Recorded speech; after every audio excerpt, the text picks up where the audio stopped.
આપણે જોવાનું જ નહીં. આ ધોની એકવાર કીધું હતું, જો આપણે વર્લ્ડ કપ હારી ગયા વન ડે નો, એમાં નરેન્દ્રભાઈ હાજર હતા ને, નરેન્દ્ર મોદી સ્ટેડિયમમાં હારી ગયા, એક મેચ હાર્યા નહોતા વન ડે. આપણી ટીમ નબળી નહોતી. ઓસ્ટ્રેલિયા તો માંડ મરતા મરતા મેક્સવેલે ઉલટી કરતા કરતા સદી નો કરી હોત તો આવત જ નહીં.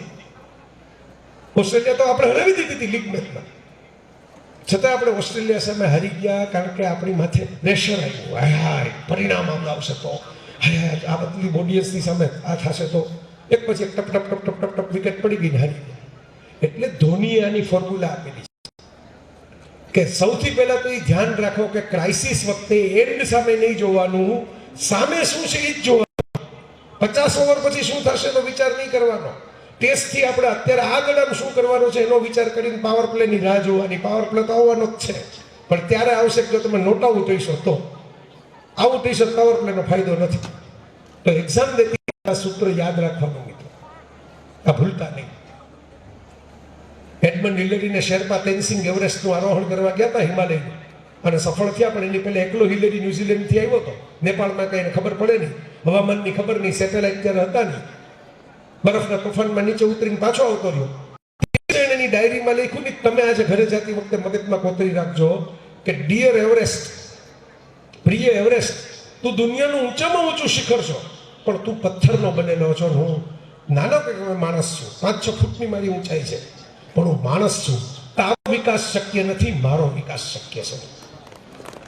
તું ત્યાં ત્યાં રહીશ, પણ હું મારી ભૂલમાંથી શીખીને પાછો આવીશ. ભૂલમાંથી શીખો કે આપણે કોઈકની મદદ લેવી પડશે. આપણે એકલા ચડી ગયા, એ લોકલ માણસ ભેગો હોય ને તો એને નકશા ખબર હોય, એને વેધર ખબર હોય. શેરપા સાથે ટીમવર્ક કર્યું, ભાગીદારી કરી, રેકોર્ડ શેર કરવો પડ્યો. પણ શેર કર્યો તો નામ થયું, હું બોલું છું ને. શેર જ ન કર્યો હોત તો ઇતિહાસમાં નામ જ ન હોત. હવે કેટલાય જતા છે. તો મિત્રો, આપણે આ જજ્બાતથી પરીક્ષા દેવાની છે.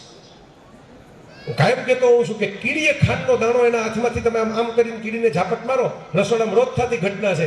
5 મિનિટ પછી ખોડંગાથી કીડી પણ દાણો લેવા આવશે.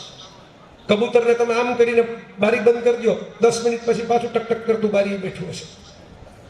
એક મચ્છર તમારું લોહી પીવા આવે ને તમે આમ કરીને ઉદાડો, મરવાની બીક હોવા છતાં મચ્છરને, એ તમારું એનું કામ કર્મ લોહી પીવાનું છે. ઘણા માણસનું હોય છે, પણ એનું કર્મ કરવાનું છોડશે નહીં. એક કરોડિયો તાર બનાવતો હોય ને એને સાહેબને પૂછો, પટેલ સાહેબને, કરતા જાણ કરોડિયો ભોંય પડી પછડાય, વણ તૂટેલે તાતળે ઉપર ચડવા જાય. આપણે તો બચપણની આ કવિતા, આપણે ભરોસે આપણે છીએ, આપણે ભરોસે આપણે હાલીએ. કેવી કેવી સૂત્રો આપ્યા છે આપણા કવિઓએ આપણને. આ બધા જંતુઓને એટલી ખબર છે કે કુદરતની દુનિયામાં પ્રયત્નનું મૂલ્ય છે. પ્રયાસ કરશો ને તો આગળ વધશો, એમાં પરિણામનું મૂલ્ય નથી. પ્રયાસ કરીને રાખવાના છે. મરી જાય તો મરી જાય, પણ પ્રયાસ કરવાના નથી. અમરેલીના એક કવિયત્રી આપણા પારુલબેન, એમની એક કવિતા છે, સાચા સગા પ્રયાસો. બાકી બધા સગા ખોટા, પણ પ્રયાસ, પ્રયત્ન, એફર્ટ તમારા સાચા સગા છે. અને એટલે બહુ સરસ મજાની હિન્દીની કવિતા છે. પેલા મને બધું હરિવંશરાય બચ્ચનની છે, પણ પછી ખબર પડી કે સોહનલાલ દ્વિવેદીની છે. અમિતાભે ચોખવટ કરી હતી. હા, કોશિશ કરને વાલો, जब तक न सफल हो नींद चैन की त्यागो तुम, संघर्ष का मैदान छोड़ के मत भागो तुम, कुछ किए बिना ही कभी जय जयकार नहीं होती, कोशिश करने वालों की कभी हार नहीं होती. तो મિત્રો, કોશિશ કરવાની છે, પ્રયત્ન કરવાનો છે, આગળ વધવાનું છે. આપણે લક્ષ્ય ઉપર મંજિલ રાખવાની છે. દુઃખ છે, પેઇન છે. હમણાં બરફમાં આટા મારતો હતો, બહુ ઠંડી લાગતી હતી, 5 લુગડા પહેરીને આટા મારતો હતો. એક પગથી આમ લપસી ન જવાય, એમ મૂકવું પડે. ચાલીને આમ જાળવીને લપસી જાવ તો બૂટ માર લાગે, તરત ખબર પડે નહીં. પછી તમારા બાકીના પ્રવાસો કેન્સલ થઈ જાય. તો તુષારભાઈ શુક્લે ફોટાની નીચે લખ્યું કે સરસ મોસમ છે, સરસ ફાંકડો લાગે છે, જણ અમારો બહુ સરસ લાગે છે. પછી મેં તુષારભાઈ હમણાં મળ્યા ને અમદાવાદમાં, મેં કીધું, એનું સન્માન અભિવાદન સમારંભમાં હું ગયો હતો. મેં કીધું, સાહેબ, મેં કીધું તમને જોવા મારું લાગતું હતું, એ તમે -12માં આટા મારો, ફીલ -20 જેવું થતું હતું. આપણે કોઈ દી એક તો રહ્યા ન હોય આવી ઠંડીમાં. મને કે ફોટા બહુ સુંદર હતા એટલે મેં લખ્યું. મિત્રો, અત્યારે તમને તકલીફ પડશે, અત્યારે થોડા ઉજાગરા થશે, અત્યારે પરસેવો થશે, અત્યારે દર્દ થશે, અત્યારે બીક લાગશે, અત્યારે થશે. યાદ રાખજો કે પછી ફોટા બહુ સારા પડશે, પછી જલસો બહુ સારો થશે. એ તકલીફ સહન જ ન કરી હોય, સારો ફોટો ન પડે. સહન કરી તો બરફમાં ફોટો પડ્યો.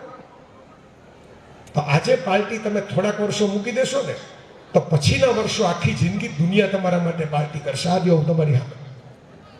અને થોડાક વર્ષો ખાલી પાર્ટીમાં જીવ હશે, ખાલી મોજ મજામાં જીવ હશે, તો પછી આખી જિંદગી મજૂરી કરવી પડશે. કોકની પાર્ટીના દરવાજે ઉભો ઉભો પાસ કાપવા પડશે.